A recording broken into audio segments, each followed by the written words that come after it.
আসসালামু আলাইকুম। কেমন আছেন সবাই? আশা করি সবাই ভালো আছেন। আমিও আলহামদুলিল্লাহ ভালো আছি। তো আজকে আবারও নতুন একটা ভিডিও নিয়ে আপনাদের মাঝে হাজির হয়ে গেলাম। চলুন শুরু করা যাক।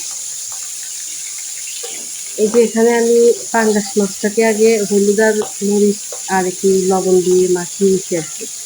এখন তেলের মধ্যে আমি পাঙ্গাস মাছটাকে ভেজে নেব। মাছটাকে আমি ভালোভাবে ফ্রাই করব, কারণ হচ্ছে আমি এটা আলু দিয়ে রান্না করব তো তাই। তো এখানে আমি উল্টে পাল্টিয়ে মাছগুলোকে ভেজে নিয়েছি। ভিডিওটা লং হয়ে যাবে দেখে আমি সম্পূর্ণটা দেখাই নাই। আসলে এই মাছ ভাজা এটা সবাই পারে, এটা দেখানোর কিছু নেই। মানে হচ্ছে যারা নতুন রাঁধুনি আর কি, নতুন গৃহিণী হচ্ছেন আর কি, তাদের হয়তো উপকার হইতে পারে এই জন্য ভাজাটা দেখাইলাম আর কি। এই তো এখানে আমি সবসময়ের মতো মানে মাছ ভাজা তেলের মধ্যে আমি কিছু পেঁয়াজ কুচি দিয়ে দিয়েছিলাম আর কি। সাথে এখানে ৩-৪টা আলু আমি খালি করে নিছি, সেগুলা দিয়ে এখন একটু লবণ দিয়ে নেড়েচেড়ে সফট করে নিব আর কি।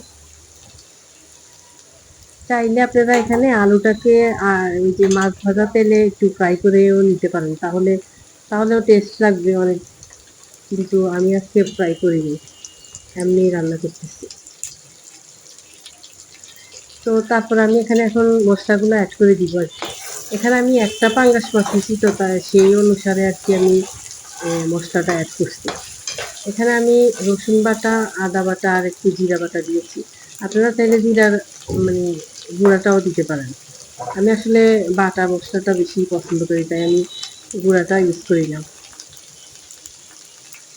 তারপরে তো এখানে গুঁড়া মশলাগুলো অ্যাড করে দিচ্ছি আর কি। এখানে হলুদ গুঁড়া দিচ্ছি আর মরিচের গুঁড়া দিচ্ছি স্বাদ অনুযায়ী, আর একটু ধনিয়ার গুঁড়া দিই। এখন আমি সবগুলো মশলাকে একত্রে মানে মিশিয়ে নিব। তারপর একটু পানি দিয়ে আমি আলুটাকে একটু কষিয়ে নিব আর কি মশলার সাথে, যেন মশলার কাঁচা গন্ধটাও চলে যায় আর আলুটাও যেন একটু হালকা নরম হয়ে আসে। পাঙ্গাস মাছটা আমার আসলে তাজা খেতেই ভাল লাগে। ফ্রিজে রেখে খেলে আমার কাছে গন্ধ আসে, এই জন্য আমি যখনই পাঙ্গাস মাছ আনি শুধু মাথা আর লেজ ছাড়া পুরোটা ভুনা, হয়তো পেঁয়াজ বেশি করে দিয়ে ভুনা করে ফেলে, আর নয়তো এইভাবে আলু দিয়ে টমেটো বেশি করে দিয়ে একটু মাখা মাখা ঝোল দিয়ে আর কি রান্না করি। আমার কাছে তো বেশ মজা লাগে। এই তো এখন আমি এখানে পানি দিয়ে দিচ্ছি। এখন আমি আর কি ঢেকে রান্না করব কিছুক্ষণ। যখন দেখবো যে পানিটা শুকিয়ে আসছে, তখন আমি ঝোলের জন্য পানি দিব আর বাকি যা যা ইনগ্রিডিয়েন্টস আর কি সেগুলা মিশাবো। এই যে আমার পানিটা শুকিয়ে গেছে আর আলুটাও একটু নরম হয়ে গেছে। এখন আমি এখানে দিয়ে দিব টমেটো ফালি করা আর কি। এখানে আমি ২টো টমেটো দিয়েছি, আপনারা চাইলে আরো বেশিও দিতে পারেন। টমেটোটা আসলে মাছ ভুনার মধ্যে অথবা আলু দিয়ে রান্না করার মধ্যে যদি টমেটো বেশি করে দেওয়া যায়, তাহলে মজা বেশি লাগে আর কি। ঢেকে আমি আর কিছুক্ষণ রান্না করে নিব। টমেটোটা একটু সফট হয়ে গেলে তারপর আমি ঝোলের জন্য পানি দিয়ে দিব।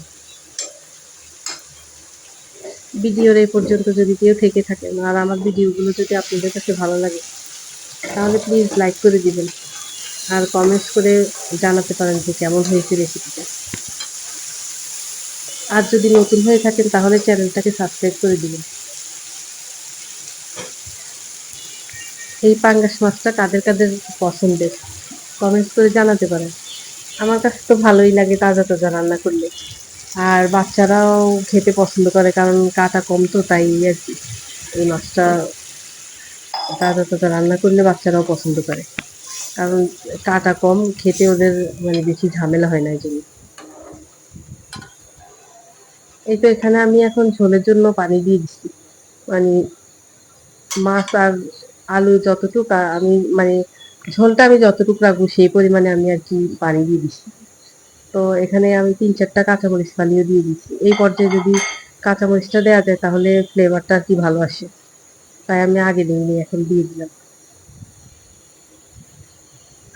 এই তো আমার ঝোলটা যখন বলক এসে যাবে তখন আমি আর কি মাছটা দিয়ে দিব।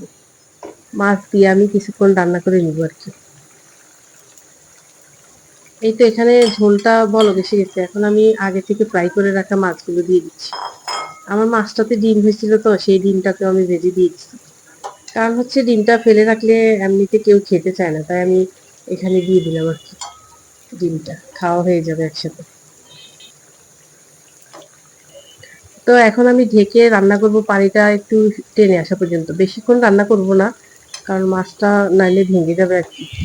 তাই আমি যেহেতু একটু হালকা ঝোল রাখবো, তো বেশিক্ষণ রান্না করব না।